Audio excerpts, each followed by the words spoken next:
Hi ಎಲ್ಲರಿಗೂ ನಮಸ್ಕಾರ, welcome back to my channel. ನಾನು ಇವತ್ತಿನ ವಿಡಿಯೋದಲ್ಲಿ ಫ್ರೂಟ್ ಕಸ್ಟರ್ಡ್ ರೆಸಿಪಿನ ಮಾಡ್ತಾ ಇದ್ದೀನಿ. ಇವಾಗ ಹೇಗಿದ್ರೂ ಸಮ್ಮರ್ ಇರೋದ್ರಿಂದ ಫ್ರೂಟ್ ಕಸ್ಟರ್ಡ್ನ ಮಾಡಿ ಫ್ರಿಜ್ನಲ್ಲಿ ಇಟ್ಟು ಕೋಲ್ಡ್ ಮಾಡಿ ತಿಂದರೆ ಅಂತೂ ಸಕ್ಕತ್ತಾಗಿರುತ್ತೆ.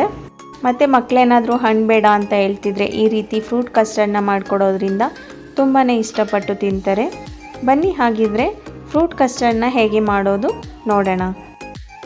ನಾನು ಮೊದಲು ಹಾಲನ್ನ ಕಾಯೋದಕ್ಕೆ ಇಟ್ಕೋತಾ ಇದ್ದೀನಿ. ನಾನಿಲ್ಲಿ ನಂದಿನಿ ಹಾಲು ತೊಗೊಂಡಿದ್ದೀನಿ. ನಂದಿನಿ ಸ್ಪೆಷಲ್ ಹಾಲು, ಗ್ರೀನ್ ಕಲರ್ ಪ್ಯಾಕೆಟ್ ಇರುತ್ತಲ್ಲ ಅದು. ಯಾಕೆಂದರೆ ಇದು ಸ್ವಲ್ಪ ಗಟ್ಟಿ ಬರುತ್ತೆ ಹಾಲು, ಆದ್ದರಿಂದ ಇದನ್ನು ತೊಗೊಂಡಿದ್ದೀನಿ.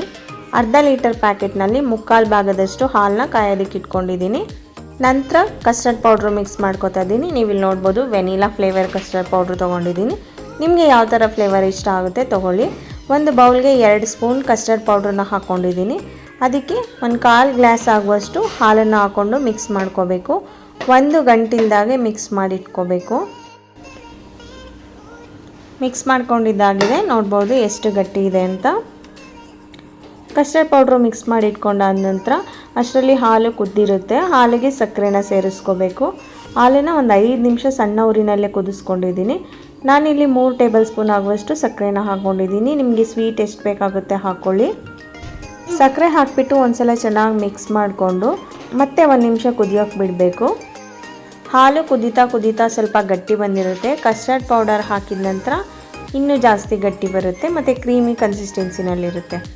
ಇವಾಗ ಹಾಲು ಕುದ್ದಾಗಿದೆ. ಇದಕ್ಕೆ ಕಸ್ಟರ್ಡ್ ಪೌಡರ್ ಮಿಕ್ಸ್ ಮಾಡಿಟ್ಕೊಂಡಿದ್ವಲ್ಲ ಹಾಲು ಜೊತೆ, ಅದನ್ನು ಸೇರಿಸ್ಕೊತಾ ಇದ್ದೀನಿ. ನಾವು ಮೊದಲೇ ಮಿಕ್ಸ್ ಮಾಡಿಟ್ಕೊಂಡಿದ್ರೆ ಹಾಕೋವಾಗ ಮತ್ತೆ ಇನ್ನೊಂದ್ಸಲ ಮಿಕ್ಸ್ ಮಾಡ್ಕೋಬೇಕು. ಮತ್ತು ಕಸ್ಟರ್ಡ್ ಪೌಡರ್ ಹಾಕೋವಾಗ ಕೈ ಬಿಡದಲ್ಲೇ ಮಿಕ್ಸ್ ಮಾಡ್ಕೋತಾ ಇರಬೇಕು, ಇಲ್ಲ ಗಂಟುಗಳಾಗ್ಬಿಡುತ್ತೆ. ಕಸ್ಟರ್ಡ್ ಪೌಡರ್ ಹಾಕಿದ ನಂತರ ಮತ್ತೆ 1-2 ನಿಮಿಷ ಸಣ್ಣ ಊರಿನಲ್ಲೇ ಕುದಿಸ್ಕೋಬೇಕು. ಮತ್ತು ಕೈ ಬಿಡದಲ್ಲೇ ತಿರುಗಿಸ್ತಾ ಇರಬೇಕು. ಅದು ಕುದಿ ಬರೋ ತನಕ ತಿರುಗಿಸ್ಕೊತಾ ಇರಿ. ಇವಾಗ ಕುದೀತಾ ಇದೆ. ನೀವು ಇಲ್ಲಿ ನೋಡ್ಬೋದು ಎಷ್ಟು ಕ್ರೀಮಿ ಕನ್ಸಿಸ್ಟೆನ್ಸಿನಲ್ಲಿ ಇದೆ ಅಂತ. ಇದು ತಣ್ಣಗಾದ ನಂತರ ಇನ್ನೂ ಸ್ವಲ್ಪ ಗಟ್ಟಿ ಬರುತ್ತೆ. ಇವಾಗ ಕಸ್ಟರ್ಡ್ ಮಿಕ್ಸ್ ಮಾಡ್ಕೊಂಡಿದ್ದು ರೆಡಿಯಾಗಿದೆ. ಗ್ಯಾಸ್ನ ಆಫ್ ಮಾಡಿ ಇದು ಫುಲ್ಲು ತಣ್ಣಗಾಗೋದಕ್ಕೆ ಬಿಡಬೇಕು. ತಣ್ಣಗಾದ ನಂತರ ನಾವು ಹಣ್ಣುಗಳನ್ನ ಸೇರಿಸ್ಕೋಬೇಕು. ಒಂದು ಅರ್ಧ ಗಂಟೆ ಆದ ನಂತರ ಪೂರ್ತಿ ತಣ್ಣಗಾಗಿದೆ ಮತ್ತು ಇದು ಮೊಸರು ಥರ ಗಟ್ಟಿ ಆಗಿಬಿಟ್ಟಿರುತ್ತೆ.